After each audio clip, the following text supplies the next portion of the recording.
The morning light in my new house felt too clean, too bright, skimming over unpacked boxes and the single mug I'd left on the counter. The air still carried the quiet of a place no one had touched but me. Then the gravel outside shifted a slow, deliberate crunch. I checked the door camera. A woman stepped out with a suitcase. My sister.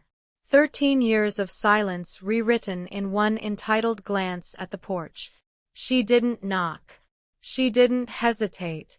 She just walked toward my door like she already lived here.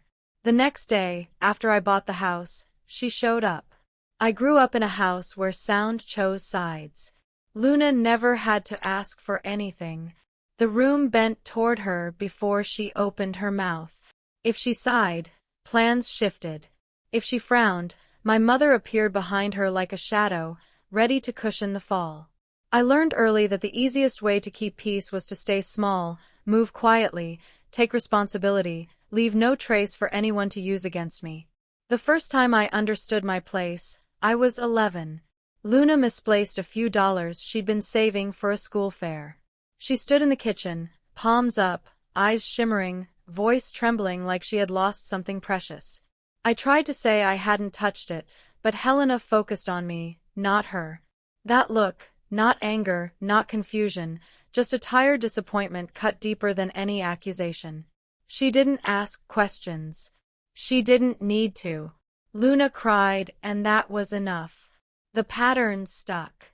Years blurred into the same rhythm. Luna made a mistake. I absorbed it. She forgot her project. I stayed up fixing it. She missed the bus. I was blamed for taking too long in the bathroom. Even small moments twisted. If Luna was stressed, we whispered. If Luna was tired, I drove. If Luna was upset, I apologized for whatever she felt, even when I barely understood what had happened. By the time we were teenagers, Luna had learned exactly how her softness worked. She didn't abuse it loudly. She didn't have to. A single tear, a slight tremble, a perfectly timed breath.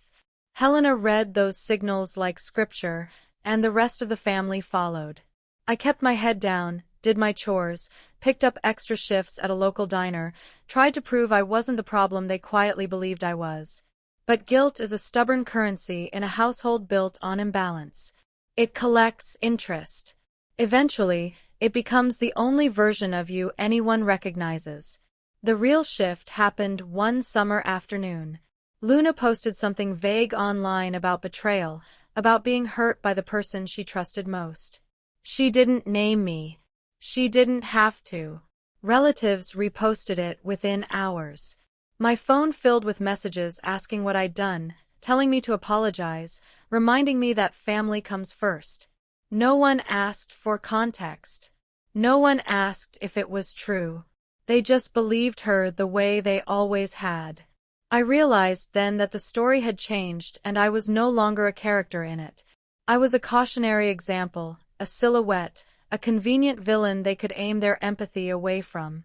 So, I left quietly. No confrontation, no explanation. I packed 2 bags, moved into a cramped room on the other side of Denver, and told myself distance would clear the air.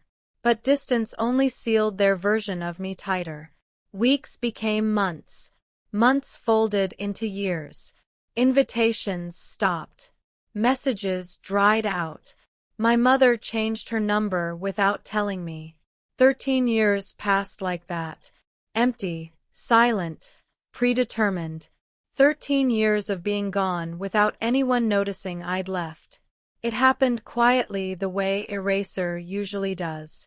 Not with a dramatic announcement, not with shouting, just a slow, familiar shift of attention away from me, as if I had stepped out of frame, and no one bothered to adjust the camera. It was a family gathering I hadn't been invited to. I didn't even know it was happening until a coworker mentioned seeing photos online. Smiling faces, raised glasses, everyone dressed in the same pale colors they always picked for big moments. I scrolled through them in the back room of the kitchen, the stainless steel counters reflecting the white glow of my phone. They looked happy, whole, complete without me. In one picture, Someone had written our girls under a shot of Helena and Luna. I wasn't one of the girls. I hadn't been for a long time, but seeing it spelled out so casually, so confidently felt like being erased with good lighting and perfect composition. Then came the caption that stilled my breath. 13 years without drama. Here's to healing. Healing. As if my absence was peace. As if I had caused the storm. They were celebrating surviving. I didn't react. I didn't throw my phone or cry or demand an explanation. I just stood there surrounded by the hum of refrigerators and the soft beep of timers. The world as steady as my heartbeat wasn't. When the shift ended, I drove home through Denver's quiet streets, past the warehouses and late-night diners. The kind of places where no one asks questions. In the parking lot of my rented kitchen, I sat with the engine off, hand still dusted with flour, replaying their celebration frame by frame. No empty seat, no missing name, just a family that had rewritten itself without me. I didn't correct the story. I didn't ask to be added back in. I simply exhaled long and steady, like letting go of a weight that had already decided to leave me first. And in that small, sharp quiet, I understood something. They hadn't forgotten me. They had replaced me. I just smiled. If this part resonates with you, linger a moment, breathe, reflect, and stay with the story as it unfolds next. The shift began the same way every night. Lights humming above me, the faint smell of detergent rising from the floor, the metal tables cold against my palms. This kitchen wasn't glamorous. It wasn't even fully mine. I rented the late-night slot, the hours no one wanted when the city outside fell silent and the only sounds were mixers grinding and timers ticking. But in that stillness, something in me settled. Something steadier than the life I'd left behind. I started small. A few trays, a few orders.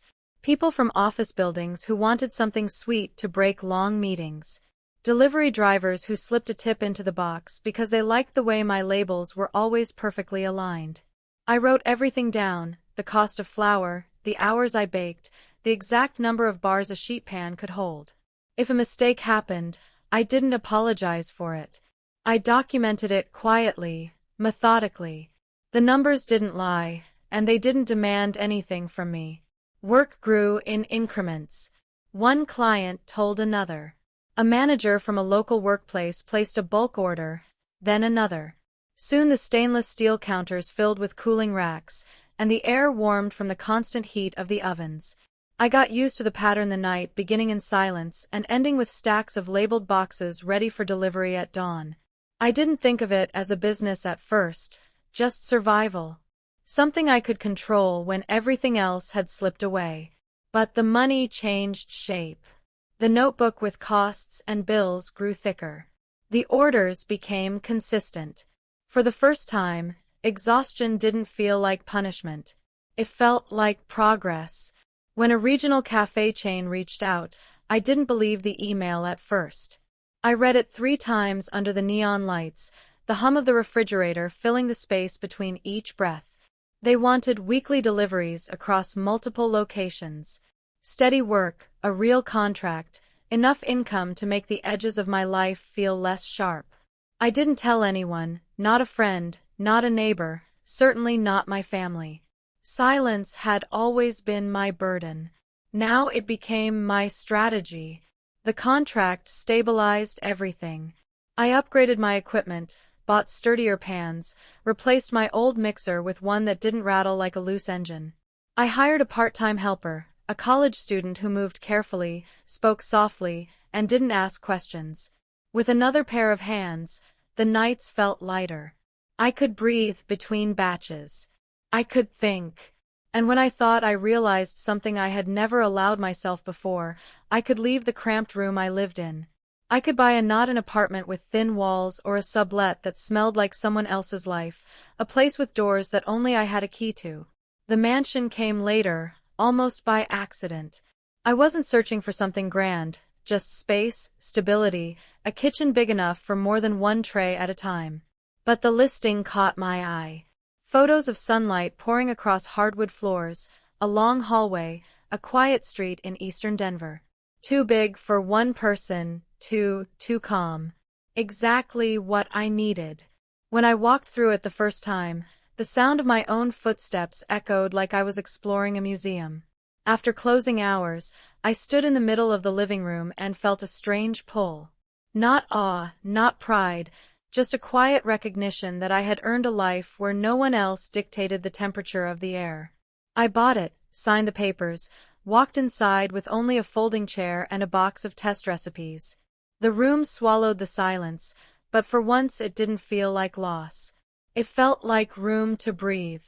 And with that breath came clarity. Space wasn't enough. I needed boundaries. So, I built them the same way I had built the business, quietly, methodically, without performance. I created a folder, a simple one, thin and clean, the color of blank paper. Inside, I placed documents, guest rules, a no trespass notice, records of past payments I'd covered over the years, printed copies of every message or accusation that had rewritten me into someone I wasn't. Each page was a reminder that feelings had once decided the truth. This time, the truth would have structure. I wrote a new rule, too. Communication only by email. No sudden visits, no emotional appeals, no shifting stories. If someone wanted something from me, their words would have to exist. Where they could be read twice, where they couldn't be twisted by tears or raised voices. It wasn't revenge. It was preparation. As I placed the folder on the console table near the front door, the house seemed to exhale with me. The decision felt clean, firm, a boundary drawn not in anger, but in order. For 13 years, they had defined me by absence. Now, for the first time, I would define myself by design. And quietly, without announcement, without seeking approval, I built a life that didn't leave space for anyone to crumble it again. I heard the car before I saw it. Tires rolling slowly over the gravel. I hadn't even finished leveling. The morning was pale and cold, the kind of light that made every surface in the entryway look sharper than it was. I wiped my hands on a towel, expecting a delivery. But the camera screen lit up with a face I hadn't seen in over a decade.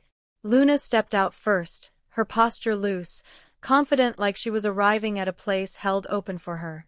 Behind her, Helena wrestled with a suitcase, the wheels thudding unevenly against the walkway. Neither of them looked around as if the house had always belonged to them, and I was the one who might be intruding.